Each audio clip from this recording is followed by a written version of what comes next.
सभी को जय मसीह की भाइयों। मैं प्रभु में आपको इस धन्य वचन के बाइबल मनन में स्वागत करता हूं। आज का वचन मत्ती 5:6 पर मनन करेंगे। धन्य है वे जो धार्मिकता के भूखे और प्यासे हैं, क्योंकि वे तृप्त किए जाएंगे। आज दुनिया में विशेष रूप से युवा लोग और अन्य लोग भी संतुष्टि की खोज में हैं, एक तृप्ति की खोज में हैं।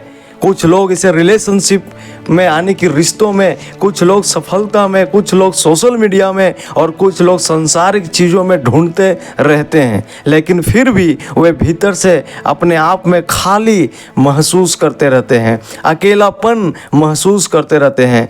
परंतु प्रभु यीशु मसीह ने पहाड़ी उपदेश में सिखाया कि मनुष्य की सच्ची संतुष्टि और तृप्ति सांसारिक चीज़ों से नहीं मिलती, परंतु धार्मिकता के प्रति भूख और प्यास रखने से मिलती है। अंत तक इस संदेश में बने रहिएगा। परमेश्वर आपको इस वचन के द्वारा अद्भुत आशीष देगा।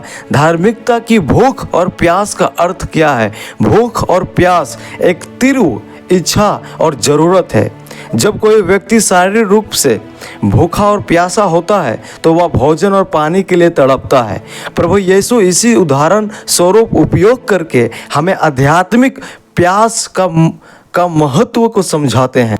आज कितने लोग हैं, कितने नौजवान हैं जो अस्थायी चीज़ों के पीछे भागते हैं, थोड़ा देर मज़ा के पीछे भागते हैं, नाच गान, अश्लील गानों पर पूरा झूमना, नशाबाजी, ये सब के पीछे चलने में वो सोचते हैं कि मज़ा है और सोचते हैं कि उन्हें ये सब करने से संतुष्टि मिलेगा, आनंद आएगा, परंतु ये सिर्फ थोड़ा देर के लिए ही है और ये सच्चा और टिकने वाला आनंद नहीं है।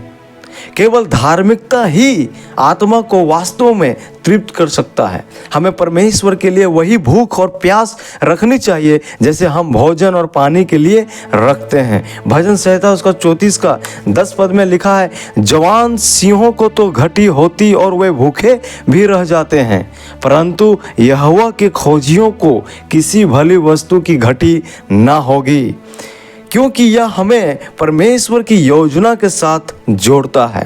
परमेश्वर ने हमें अपने साथ संगति के लिए बनाया है और केवल उसी में हमें सच्चा अर्थ मिलता है। एक व्यक्ति कैसे संतुष्ट हो सकता है? प्रभु यीशु यहाँ कहते हैं कि जो धार्मिकता के लिए भूखे और प्यासे हैं वे तृप्त किए जाएंगे। लेकिन यह कैसे संभव है? तो पहली बात, प्रभु यीशु मसीह के द्वारा, क्योंकि वही हमारा धार्मिकता है। दूसरा कुरिन्थियों की पत्री 5:21 पद, जब हम उसे स्वीकार करते हैं और उसके इच्छा पर चलते हैं तब हमें तृप्ति मिलती है। दूसरी बात, परमेश्वर के वचन के द्वारा जैसे भोजन शरीर को पोषण देता है, वैसे ही बाइबल हमारे आत्मा को पोषण देता है, मत्ती 4:4। और तीसरी बात, प्रार्थना और उपासना के द्वारा परमेश्वर के साथ जब हम अधिक समय व्यतीत करते हैं तब हमारा इच्छा अधिक अच्छे चीज़ों के लिए बढ़ते जाते हैं और हमें सारे बातों में संतुष्टि और तृप्ति मिलता है। हमारे हृदय के भीतरी में एक शांति महसूस होता है।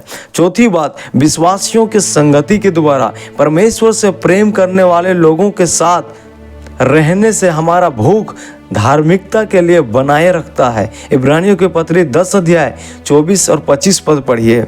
जब हम अपने जीवन में उन लोगों के साथ जो परमेश्वर के साथ प्रेम करते हैं, उन लोगों के साथ जब हम अपना समय को नहीं बिताते हैं तो हमारा जो प्रभु के प्रति प्रेम है, धार्मिकता के प्रति जो भूख है, वो कम हो जाता है और हम अपने जीवन में फीका पड़ने लगते हैं। यदि आप अपनी संतुष्टि को गलत जगहों पर ढूंढ रहे हैं, अपने तृप्ति को गलत जगहों पर ढूंढ रहे हैं, तो रुक जाइए और प्रभु यीशु की ओर अपना ध्यान को लगाएं, जो आपको धार्मिकता प्रदान करता है, जो आपको शांति प्रदान करता है, जो आपके जीवन में आशीष प्रदान करता है। इस वचन को सुनने के लिए बहुत बहुत धन्यवाद और मेरा वीडियो को आप लाइक, शेयर, सब्सक्राइब करें और प्रभु आपको आशीष